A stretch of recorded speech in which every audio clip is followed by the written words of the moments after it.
students, as you know that when an inductor is connected in any circuit, especially AC circuit, not any circuit, in an AC circuit, then a current is induced in the inductor, and the property of induced current is such that it opposes any change in the strength of current flowing through it, and this property is known as the self induction, and the coefficient of the self induction is known as the self inductance. Okay, ये हमने पीछे हमारा जो topic था उसमें अच्छे से पढ़ा। अब हमें देखना ये है कि जो नेट करंट उसके अंदर फ्लो होने वाला है वो कितना होगा, और उस करंट का अप्लाइड वोल्टेज के साथ वेरिएशन कितना रहने वाला है। उससे पहले हम एक बात क्लियर कर लेते हैं। यहाँ पे हमने टॉपिक में लिखा है, एक आगे लिखा है हमने जैसे प्योर इंडक्टर। ये प्योर इंडक्टर क्या होता है हम उसे देखें। और प्योर इंडक्टर आप ऐसे लिख सकते हो कि जैसे मान लीजिए ये आपने कॉपर वायर लिया और कॉपर वायर को इस प्रकार से अपने हेलिक्स की फॉर्म में बाउंड किया, तो ये एक इंडक्टर आपके पास बन गया। वैसे ये सोलेनोइड बन गया, वो बिहेव सोलेनोइड होता है वो इंडक्टर की तरह बिहेव करता है, तो ये इंडक्टर हो गया हमारा। इंडक्टर कॉइल जो होती है वो इसी प्रकार से होती है, हम सोलेनोइड के रूप में लेते हैं। वैसे आप एक कॉइल को ऐसे बना के ऐसे रोटेट करवा के एक ही जगह के ऊपर उसको भी इंडक्टर बना सकते हो, बट हम इसको ले रहे हैं क्योंकि ये अच्छे से समझ में आ जाता है, इसलिए हम इसको छोड़ देते हैं और इसको ले लेते हैं कि डायग्रामेटिकली जब इसको रिप्रेजेंट करते हैं तो बच्चों को अच्छे से समझ में आ जाता है ये। अब हमें देखना क्या है कि हम बोल रहे हैं प्योर इंडक्टर क्या है। प्योर इंडक्टर वो है जो सिर्फ और सिर्फ अपना रेजिस्टेंस ऑफर करे, जिसको हम इंडक्टिव रिएक्टेंस बोलते हैं। वो भी टर्म हम इस टॉपिक में पढ़ने वाले हैं। ये इसके अलावा और कोई भी जो रेजिस्टेंस वगैरह है वो ऑफर ना करे, बट एक्चुअली ये पॉसिबल नहीं है। क्यों पॉसिबल नहीं है? क्योंकि इंडक्टर आपने कॉपर का बनाया है और कॉपर एक कंडक्टर है जिसका खुद का कुछ ना कुछ रेजिस्टेंस होता है। तो हम ट्राई करते हैं कोई ऐसा इंडक्टर बनाने की जो प्योर हो। प्योर हो मतलब वो कोई भी जो रेजिस्टेंस है, कंडक्टर की जो प्रॉपर्टी है रेजिस्टेंस, उसको वो शो ना करे, और एक्चुअली ऐसा पॉसिबल है नहीं। तो हम इंडक्टर जो होता है वो हमारा एक प्रकार से हम अजम्पशन है हमारा कि एक आइडियल इंडक्टर जो होगा उसके पास इंडक्टिव रिएक्टेंस के अलावा जो रेजिस्टेंस है वो नहीं होगा। So you can say that pure inductor is inductor which offer only inductive reactance and it doesn't offer resistance. Resistance mean that is the property of the conductor, तो वो ये शो नहीं करता, तो उसको हम बोलते हैं प्योर इंडक्टर। तो ये हमने प्योर इंडक्टर कंसिडर किया हुआ है। And this pure inductor is connected with N AC source. So this is the symbol of the AC. So this is the AC source and this is the key. जब इस की को on off करेंगे तो circuit में current जाएगा। और जी अप्लाइड हमारे पास AC वोल्टेज है, let it is V is equal to V not sine omega T. It is the varying voltage. Varying voltage mean alternating voltage है, और ये इंस्टेंटेनियस वैल्यू है इसकी V is equal to V not sine omega T. Okay, तो start करते हैं कि हम जब इसमें वोल्टेज देंगे तो आपको पता है इसमें करंट भी जाने वाला है, और इसके अंदर एक करंट इंड्यूस होगा, और उस करंट के कारण एक ईएमएफ, इसके अंदर एक वोल्टेज भी इंड्यूस होने वाला है। E इज इक्वल टू वो होता है -L di divided by dt। ये हम पीछे पढ़ चुके हैं जब हमने इंडक्टर पढ़ा था। Then we studied that EMF induced across the ends of an inductor is equal to E is equal to -L di divided by dt, and this is equal to this to sustain the current in this circuit. To maintain the current in this circuit, at least the applied voltage V is equal to V naught sin omega t should be equal to -L di divided by dt. If this applied voltage is less than this voltage, then there is no current in this circuit. Okay, ठीक है। सो हम यहाँ से लिखते हैं applied voltage is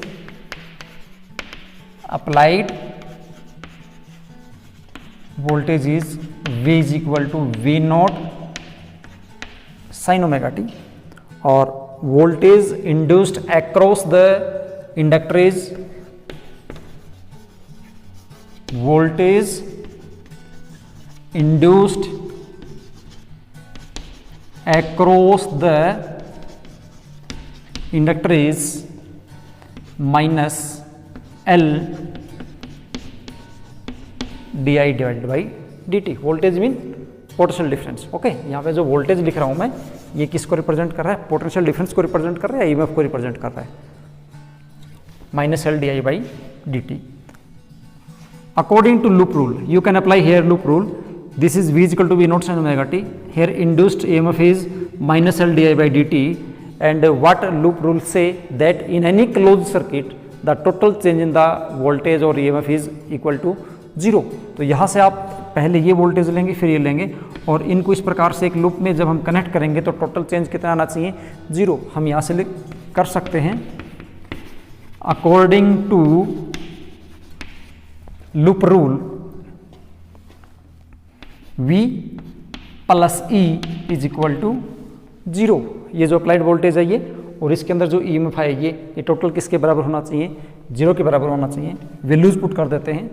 we have the value of V is V0 sin omega t and value of E is minus L di by dt and that is equal to 0. Rearrange it. L di by dt is equal to V naught sin omega t. We are intending to find the current. हमें क्या करना है current find out करना है। तो इस equation को हम ऐसे रीअरेंज करते हैं ताकि जो करंट हमारे पास जो लेफ्ट हैंड साइड में रह जाए और बाकी सारे राइट हैंड साइड में चले जाएं। So from here we can rearrange this equation as D I is equal to we note by L sine omega T D T. Okay, अब हमें करंट निकालना है तो करंट फाइंड आउट करने के लिए हम इसको इंटीग्रेट कर देते हैं। तो इंटीग्रेट करेंगे दोनों साइड में। D I is equal to integrate v note by L sine omega T D t. D i का इंटीग्रेशन क्या होता है i is equal to we note by L constant है। साइन ओमेगा टी का integration हो जाएगा minus cos omega t और omega t का इंटीग्रेशन हो जाएगा 1 बाई ओमेगा। लिमिट रखने की हमें जरूरत है नहीं। I is equal to we note by omega L और ये माइनस लगा हुआ है यहाँ पे minus cos omega t. This omega L can be considered resistance offered by the inductor that is known as the inductive reactance. तो हम यहाँ से लिख सकते हैं here omega L is equal to XL और इसका मतलब है resistance offered by the inductor। क्या मतलब है इसका resistance offered by the inductor that is known as the inductive reactance। किसके बराबर होगा ये इंडक्टिव रिएक्टेंस। बोला था ना हमने pure inductor. Pure inductor mean ये सिर्फ और सिर्फ इंडक्टिव रिएक्टेंस ऑफर करता है, रेजिस्टेंस ऑफर नहीं करता। तो यहां से हम इसको लिख सकते हैं I is equal to minus of V note by XL and cos omega T. इसको और सोल्व करते हैं आगे।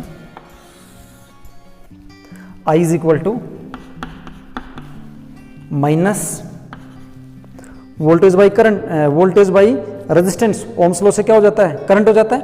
तो पीक वोल्टेज है ये v nought, peak voltage by resistance peak current आ जाएगा। So here v note by XL can be written as i note cos omega t, i note cos omega T. Okay ठीक है।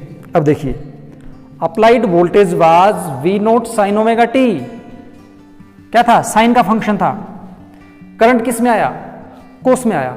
To find the phase difference between the current and voltage we have to change this current into this sine function because it is in the cos function, so we have to change this cos into sine so that we can compare their phase। क्योंकि phase तभी compare हो सकता है जब दोनों के दोनों का फंक्शन एक जैसा हो।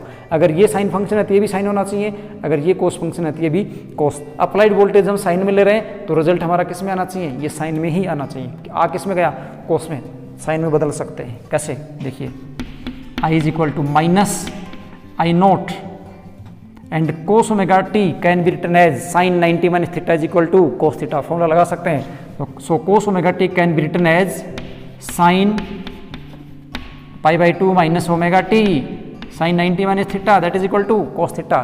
फॉर्मूला हमने यहाँ पे अप्लाई कर दिया। इस माइनस को अगर हम अंदर ले जाते हैं तो हमारे पास हो जाता है i is equal to i naught sine omega t और माइनस माइनस क्या हो जाएगा ये प्लस हो जाएगा ये माइनस हो जाएगा तो माइनस पाई बाई 2।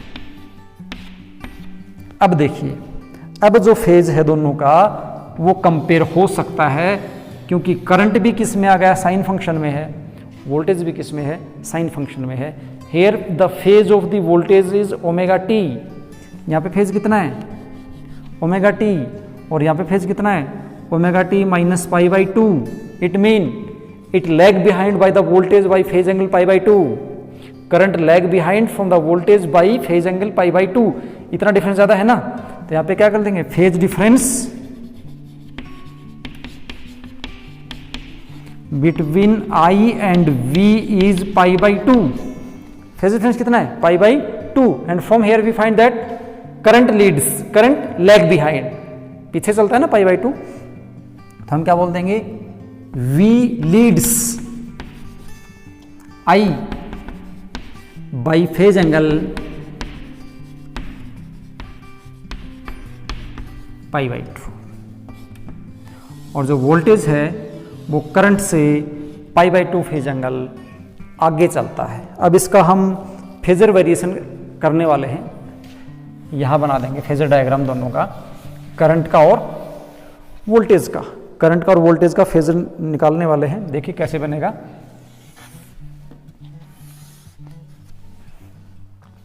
पहले तुम्हारा वोल्टेज है V equal to we note sine omega T थी, तो वोल्टेज को तो साइन फंक्शन बना देंगे, ऐसे है, ये वोल्टेज हो गया हमारा। करंट देखिए सर्किट में कितना आया, करंट आपके पास आया i is equal to minus i note cos omega t, cos का फंक्शन है माइनस में है, कोस का फंक्शन है किसमें है, माइनस में है। कोस पीक वैल्यू से स्टार्ट होता है, तो कोस स्टार्ट होगा यहां से, ये कोस होगा, और माइनस में था तो हमने ये माइनस है, और ऊपर क्या प्लस, प्लस में होता तो मैं यहाँ ले लेता, माइनस है तो यहाँ से ले लूंगा। अब कोस का बनाओगे, जब साइन मैक्सिमम होता है तो कोस जीरो होता है, और कोस जीरो होता है, साइन जीरो होता है तो कोस क्या होता है, मैक्सिमम, तो यहाँ से ये ऐसे चला जाएगा। अब ये जीरो आया तो कोस किसके ऊपर होगा, मैक्सिमम वैल्यू के ऊपर होगा, और जब ये मिनिमम पे गया तो ये किस पे आएगा, जीरो पे आएगा, यानी ये वैल्यू सेम है। जब ये जीरो पे गया तो ये आपकी माइनस की मिनिमम पे चला जाएगा, इस प्रकार से, ठीक है। तो ये आपके पास फेजर है, इसमें हम यहाँ पे लिख देंगे जो व्हाइट लाइन है हमारी, दिस इज वोल्टेज, और ये जो रेड वाली लाइन है दिस इज करंट, ओके। अब हम पावर और देख लेते हैं इसके अंदर कि पावर का वेरिएशन कैसे रहने वाला है इसके अंदर। ये किसी सर्किट में अगर हम इंडक्टर लगा देते हैं तो इंडक्टर लगाने के बाद उसमें जो पावर आने वाली है वो पावर कितनी आएगी वो हम देखने वाले हैं। आपको पता है पावर जो होती है P वो V इंटू आई होता है, पावर किसके बराबर होता है, V इंटू आई के बराबर। यहाँ देखते हैं एक जीरो है, यहाँ पे कौन, वोल्टेज जीरो है, करंट चाहे कितना भी हो तो पावर कितनी रहेगी, जीरो रहेगी। नेक्स्ट स्टेप पे चलते हैं हम, यहाँ पे वोल्टेज मैक्सिमम है बट करंट कितना है, जीरो है, वोल्टेज मैक्सिमम करंट कितना, जीरो, मतलब पावर यहाँ फिर जीरो हो जाएगी। पहले हम वो पॉइंट्स देख लेते हैं जहाँ पे पावर जीरो होने वाली है और उनको मार्क कर लेते हैं। तो यहाँ पावर जीरो हो जाएगी, फिर यहाँ जीरो हो जाएगी पावर यहाँ जीरो हो जाएगी, और ये पूरा साइकिल हो गया तो पावर फिर यहाँ जीरो हो जाएगी। अब हमें पावर के प्लस और माइनस देखने हैं। ये हाफ साइकिल है, ये जीरो है, और ये कितना है T/2, और ये यहाँ पे कितना है T। तो ये जो पॉइंट है ये T/4 का है, क्योंकि इसका मिडिल पॉइंट है, तो T/4 इधर है, T/4 इधर है। हम देखते हैं हाफ साइकिल के भी हाफ पार्ट में ये माइनस है, ये प्लस है, तो दोनों का प्रोडक्ट जो आपके पास आएगा प्लस का और माइनस का कितना आएगा, माइनस आएगा, ठीक है। तो यहाँ से लेके यहाँ तक पावर जो है वो किस में आएगी, माइनस में आएगी। ये हो गया यहाँ तक, ठीक है, ये पावर का हो गया। अगली दो जीरो के बीच में देखते हैं, ये ऊपर की तरफ जा रहा प्लस है, और ये भी इधर किस में प्लस, ऊपर ये ऊपर वाले, इस ऊपर सारे प्लस है, ये माइनस है, तो प्लस इंटू प्लस क्या हो जाएगा, minus, plus into plus plus. तो यहाँ पे पावर हो जाएगी ये, यहाँ पे पावर कितनी हुई, इतनी आ गई, ठीक है। आगे देखेंगे, इससे इन दो जीरो के बीच में यहाँ पे हम देखते हैं वोल्टेज नेगेटिव है बट करंट क्या है, positive, but positive into negative क्या होता है, नेगेटिव, तो पावर फिर से नेगेटिव में आ जाएगी यहाँ पे ऐसे, और यहाँ पे आके पावर जीरो हो जाएगी। तो ये हो गया पावर का। और नेक्स्ट में देखते हैं, तो यहाँ से लेकर यहाँ तक ये किस में है, ये नेगेटिव में, और ये भी किस में, नेगेटिव, नेगेटिव इंटू नेगेटिव क्या हो जाएगा, पॉजिटिव। तो तो यहाँ पे फिर क्या आ गया, पॉजिटिव। अब हम यहाँ से क्या देख रहे हैं, एक बात देखिए, अगर मैं हाफ साइकिल लूँ, हाफ साइकिल कहाँ से कहाँ तक हो रहा है हमारा हाफ साइकिल हो रहा है ये इतना, यहाँ से लेकर यहाँ तक। ये जो आपका हाफ साइकिल हो रहा है, इसमें हाफ साइकिल में फर्स्ट हाफ में पावर क्या है, नेगेटिव, और सेकंड हाफ में पावर क्या है, पॉजिटिव। अगर इन दो, ये पॉजिटिव पावर होगी और ये नेगेटिव पावर होगी, इन दोनों का एवरेज निकालूंगा तो पावर कितनी आ गई, 0। It mean first half cycle में power consumption is 0। Second half cycle देखते हैं, सेकंड हाफ साइकिल भी 2 पार्ट में डिवाइडेड है। पहले पार्ट में पावर नेगेटिव है, सेकंड पावर में पावर क्या है, पॉजिटिव, नेगेटिव इंटू पॉजिटिव 0। तो फुल साइकिल का पावर कंजम्पशन कितना आया, 0। So in inductor power consumption is 0।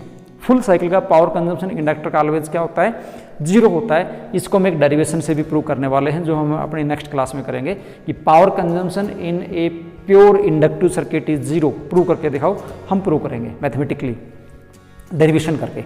But आपने यहाँ पे फेजर से देखा तो फेजर को अच्छे से समझ लें। एग्जाम में ये फेजर आता है तो आपसे पूछता है, इन कर्व के नाम लिख देगा और यहाँ से कर्व आपको आइडेंटिफाई करने हैं। कर्व के नाम दे देता हूँ मैं, इस कर्व का नाम A है, इसका B है और इसका क्या है, C।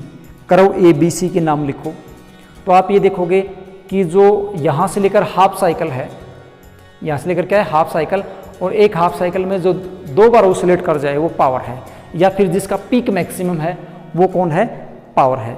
ओके, या जो 0 से स्टार्ट हो रहा है, 0 से 2 टर्म स्टार्ट होंगी, एक वोल्टेज स्टार्ट होगी और एक पावर स्टार्ट होगी। ओके, पावर स्टार्ट ही 0 से होने वाली है, क्योंकि वोल्टेज 0 से, तो पावर भी स्टार्टिंग कितना होगा, 0 से होगा। तो आप पीक वाला वो देख लेंगे, पीक कर्व जो भी है वो किसका है, वोल्टेज का है। फिर आपके पास बचे 2, क्या, करंट, एक तो बचेगा करंट और एक क्या बचेगा, वोल्टेज। तो आप यहाँ से देख रहे हो, अगर करंट नेगेटिव से स्टार्ट हो रहा है, करंट किससे स्टार्ट हो रहा है, ये आपको याद रखना पड़ेगा। करंट अगर नेगेटिव, क्योंकि ये जो है ना, ये वोल्टेज भी हो सकते थे क्योंकि ये यहाँ वाला है, या फिर आप एक जनरल अनुमान ये लगा सकते हो कि जो 0 से स्टार्ट हो रहा है वो वोल्टेज है और मैक्सिमम वैल्यू से स्टार्ट हो रहा है वो कौन है, करंट है। मैक्सिमम वैल्यू से स्टार्ट होने वाला करंट है और 0 से स्टार्ट होने वाला कौन है, वोल्टेज है। तो मैक्सिमम से स्टार्ट ये हो रहा है, तो ये तो हमारे पास क्या होगा, करंट, और ये क्या होगी, वोल्टेज। अब ये भी पूछ सकता है कि ये सर्किट कौन सा है, इस सर्किट में जो एलिमेंट है वो एलिमेंट कौन सा है, वो रेजिस्टेंस है, इंडक्टर है या कैपेसिटर है। तो कैपेसिटर तो अभी हमने पढ़ा नहीं है, रजिस्टर हम पढ़ चुके हैं। तो रेजिस्टेंस में हमने देखा कि करंट भी 0 होता है, वोल्टेज भी 0 होती है, लेकिन यहाँ पे करंट माइनस से स्टार्ट हो रहा है। तो माइनस से अगर करंट स्टार्ट होता है तो इंडक्टिव सर्किट होता है। इसको आप याद करके रखना पड़ेगा ये आपको, कि माइनस से करंट अगर स्टार्ट हो रहा है तो ये कैसा सर्किट है, इंडक्टिव सर्किट है। तो इंडक्टिव सर्किट में आपको A-B-C का नाम लिखना पूछेगा, ग्राफ में ऐसे ड्रॉ भी करवा सकता है इसका वेरिएशन, और वेरिएशन देके पूछ सकता है, A का नाम बताओ, B का नाम बताओ, C का नाम बताओ और इस एलिमेंट का नाम बताओ। सो एलिमेंट का नाम यहाँ पे कौन है, इंडक्टर है। तो ऐसे करके आप ग्राफ को देख के इजीली इसका आंसर दे सकते हैं।